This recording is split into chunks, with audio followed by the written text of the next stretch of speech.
My name is Robert Leboer. As you can tell, that's not a British surname. My father is Italian, but I'm from Cardiff. I was born just outside. I studied international management and German at the University of Bath. It was a great course. It really combines German, the language, with the German business side of things, and then business studies, or a normal business course. It's really kind of integrated. I spent my third year working in Germany as part of the Erasmus scheme. I worked in Munich at a marketing agency. It was a really, really great year. And now I run a small app translation company called AppLingua, which I'll talk about a little bit later. I want to do this a little bit differently, perhaps than just introduce myself, as I came here from and through Lizzie and this report. I wanted to really give you my kind of opinion on why living abroad really makes you more entrepreneurial, and how that we can all be more entrepreneurial if we do something as fun and exciting and new as living abroad. Okay, so it's the morning before you fly out to your country. In my case, it was Germany, and your mum is fussing about your insurance documents. And your dad is telling you to be careful with your bags because you never know what's going to happen on the underground. And he's probably right. But, you know, you've prepared for this for months, so you can do this. You're 20 years old, and it's the first time you've ever lived abroad, probably. And it's also the first time you've ever traveled on your own. It's a clean slate, kind of what you were expecting from university in the start, but now you really get to have a new opportunity abroad. Your whole life is packed in a bag, 18 kilograms, maybe 23 if you're lucky enough to fly Lufthansa. And you're sitting on there, and you've been emotionally prepared for this for months, for years. You're leaving all your friends behind, your family, but you're going out there for a fresh start. And you land, and you get to the train station, and you pride yourself on using it in the native language. Yes, I understand what an Einzelfahrkarte is. I can get to the town centre. But that's when it ends. You realise that no matter how long you've been at university, 2 years, or how long you've been learning German, you can't really say much. And, you know, being able to say the qualities of a German low-budget art house film in German doesn't help you get from A to B. So you're a bit stuck. You're 1,000 miles away from home. You don't really speak the language. You don't really know what's going on. What you've learned at university, academically, has been fantastic to this point, but it doesn't really teach you how to help you find your first flat. It doesn't help you open your first bank account. It doesn't help you register in a country, get a tax number like Lizzie said earlier. It doesn't help you do any of that stuff. It doesn't help you use a bus ticket machine. I mean, how many different countries have different ways of using a bus ticket? It's incredible. It doesn't help you go to the doctor for the first time, or even visit a dentist for the first time, where you know you will never, ever, ever understand what he's saying, but it will involve a drill at some point. University doesn't help you find brand new friends when you only have a very, very limited vocabulary. It doesn't help you learn how to celebrate birthdays in a country, or work culture, maybe. It doesn't tell you what's acceptable humour or not. It doesn't tell you what to wear in a club, or perhaps even how to flirt, when all you can say is, yes, Goodbye Lenin is an excellent portrayal of East Germany. It doesn't work, really.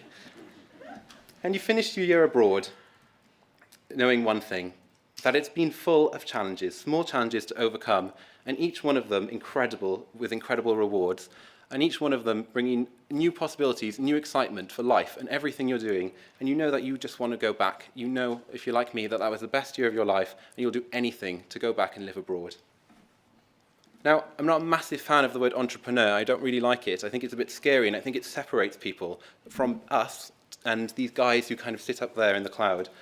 And I'm more of the fan of the word entrepreneurial, and I think anyone can be entrepreneurial. And I think given the opportunity to live abroad, that is one of the most entrepreneurial things you can do. For example, when you landed on your year abroad, did you stop and cry?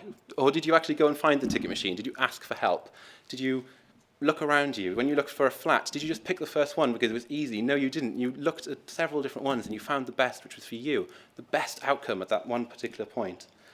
And when you got lost, did you wander aimlessly around, or did you think, you know what, it's going to be cheaper, more cost-effective, it's going to be a lot less stress to get a taxi. Yes, 10 euros, but you'll get them much quicker and get on with your day. You know, when you looked for a first flat, yeah, and also when you opened that bank account, and they didn't understand you, they didn't understand me, what I wanted, they just looked at me blank. You know, I didn't walk out, I used hand gestures like this guy, or, you know, spoke louder. I mean, it's such a silly thing, but we do it, and we do it because we have to. And when you wanted to flirt and it didn't work, did you try again? Did you learn from it? I hope you did. You see, a year abroad is full of small hurdles, it really is, which force you to find innovative solutions You don't have your peer group or your friends holding your hand. Your family isn't there. A different culture and a different language. This is exactly what entrepreneurship is about.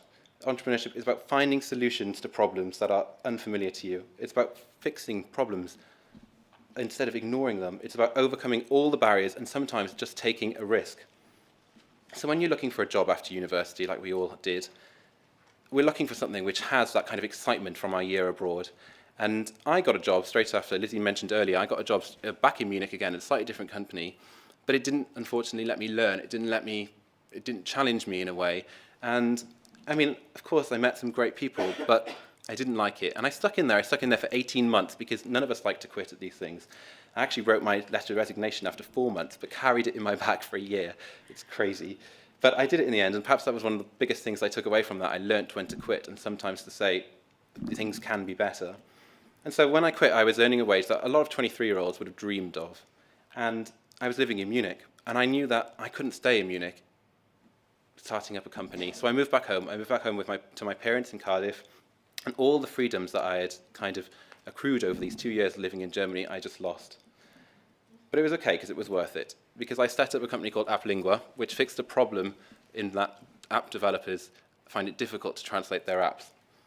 And we've worked on many, many great apps, many, many famous clients, at least in my industry, and it's been a challenge from day one, but it's been fantastic and a massive learning curve. And of course, although I don't translate, I'm not qualified in doing that, I work with translators every day, and it's fantastic to use language every day. And I'm proud to say that our apps, now our translations are actually in over 20 million times being downloaded, not 10 anymore.